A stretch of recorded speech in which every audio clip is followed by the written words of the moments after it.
رب ذوالجلال کے بابرکت نام سے شروع کرتا ہوں جو کہ دلوں کے راز سے بخوبی واقف ہے۔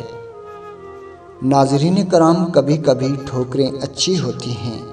ایک تو راستے کی رکاوٹوں کا پتہ چل جاتا ہے اور سب سے بڑھ کر سنبھالنے والے ہاتھوں کا پتہ چل جاتا ہے۔ یا اللہ، ہم پر رحم فرما، ہماری مغفرت فرما، ہمارے والدین اور عزیز و اقارب جو دنیا سے رخصت ہو گئے ہیں ان کو جنت الفردوس میں اعلیٰ مقامات عطا فرما۔ ہمیں اپنے علاوہ کسی کا بھی محتاج نہ کرنا، ہمیں صحت اور ایمان والی زندگی عطا کر اور اپنے انتہائی پسندیدہ اور محبوب بندوں میں شامل فرما، آمین۔ ناظرین کرام، آج کی ہماری ویڈیو کا ٹاپک ہے غم ہجر۔ ویڈیو اچھی لگے تو ہمارے چینل کو سبسکرائب کیجئے اور ویڈیو کو لائک کیجئے۔ حضرت بلال رضی اللہ تعالیٰ عنہ کو حضور صلی اللہ علیہ وآلہ وسلم سے بڑی محبت تھی۔ حضور صلی اللہ علیہ وآلہ وسلم کا جب وصال ہو گیا تو آپ مدینہ کی گلیوں میں یہ کہتے پھرتے تھے کہ لوگو، تم نے کہیں رسول اللہ کو دیکھا ہے تو مجھے بھی دکھا دو یا مجھے آپ کا پتہ بتا دو۔ پھر آپ اسی غم و ہجر میں مدینے کو چھوڑ کر ملک شام کے شہر حلب میں چلے گئے۔ 1 سال کے بعد آپ نے حضور صلی اللہ علیہ وآلہ وسلم کو خواب میں دیکھا۔ حضور نے آپ سے فرمایا کہ اے بلال، تو نے ہم سے ملنا کیوں چھوڑ دیا؟ کیا تمہارا دل ہم سے ملنے کو نہیں چاہتا؟ حضرت بلال یہ خواب دیکھ کر لبیک یا سیدی، اے آقا، غلام حاضر ہے کہتے ہوئے اٹھے اور اسی وقت رات ہی کو اونٹنی پر سوار ہو کر مدینے کو چل پڑے۔ رات دن برابر چل کر مدینہ منورہ میں داخل ہوئے۔ حضرت بلال پہلے سیدھا مسجد نبوی میں پہنچے اور حضور کو ڈھونڈا مگر حضور کو نہ دیکھا۔ پھر حجروں میں تلاش کیا، جب وہاں بھی نہ ملے تب مزار انوار پر حاضر ہوئے اور رو رو کر عرض کیا، یا رسول اللہ، حلب سے غلام کو یہ فرما کر بلایا کہ ہم سے مل جاؤ۔ اور جب بلال زیارت کے لیے حاضر ہوا تب حضور پردہ میں چھپ گئے۔ یہ کہہ کر آپ بے ہوش ہو کر قبر انوار کے پاس گر گئے۔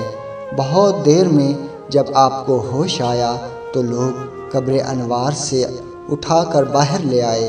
اس عرصہ میں بلال کے آنے کا سارے مدینہ میں غول ہوا کہ آج رسول اللہ صلی اللہ علیہ وآلہ وسلم کے مؤذن بلال آئے ہیں۔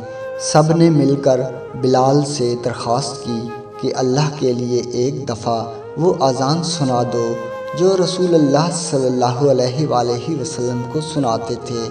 بلال فرمانے لگے، دوستو، یہ بات میری طاقت سے باہر ہے، کیونکہ میں حضور کی اس دنیاوی زندگی میں اذان کہا کرتا تھا تو جس وقت اشہد ان محمد رسول اللہ کہتا تھا تو رسول اللہ صلی اللہ علیہ وآلہ وسلم کو سامنے آنکھوں سے دیکھ لیتا تھا۔ اب بتاؤ کہ کیسے دیکھوں گا؟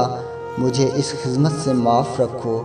ہر چند لوگوں نے اصرار کیا مگر حضرت بلال نے انکار ہی کیا۔ بعض صحابہ کی یہ رائے ہوئی کہ بلال کسی کا کہنا نہ مانیں گے، تم کسی کو بھیج کر حضرت حسن و حسین رضی اللہ تعالیٰ عنہ کو بلا لو۔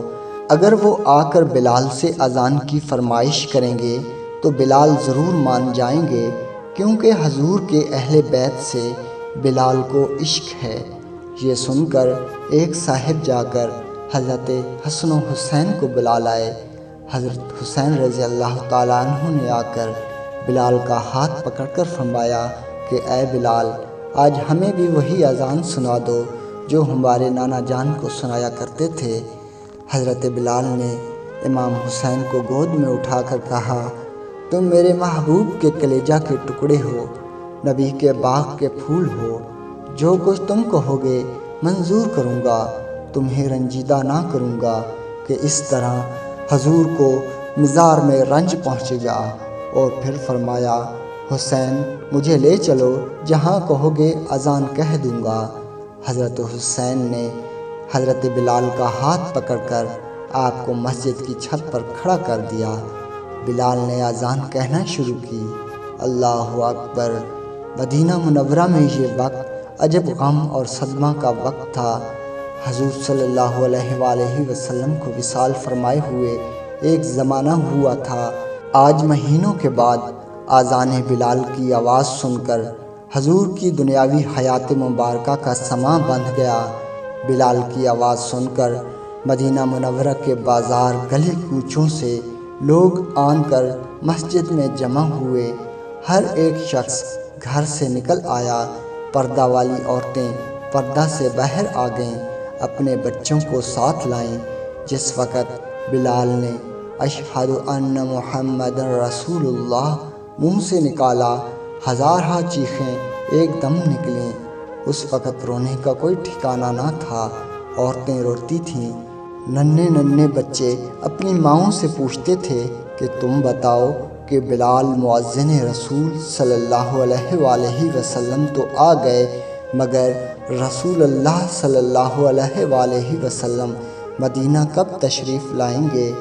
حضرت بلال نے جب اشہد ان محمد رسول اللہ منہ سے نکالا اور حضور کو آنکھوں سے نہ دیکھا تو حضور کے غم ہجر میں بے ہوش ہو کر گر گئے اور بہت دیر کے بعد ہوش میں آ کر اٹھے اور روتے ہوئے ملک شام واپس چلے گئے۔ ناظرین کرام، امید ہے آپ کو یہ ویڈیو پسند آئی ہوگی۔ ہمارے چینل کو سبسکرائب کیجیے۔ اللہ نگہبان۔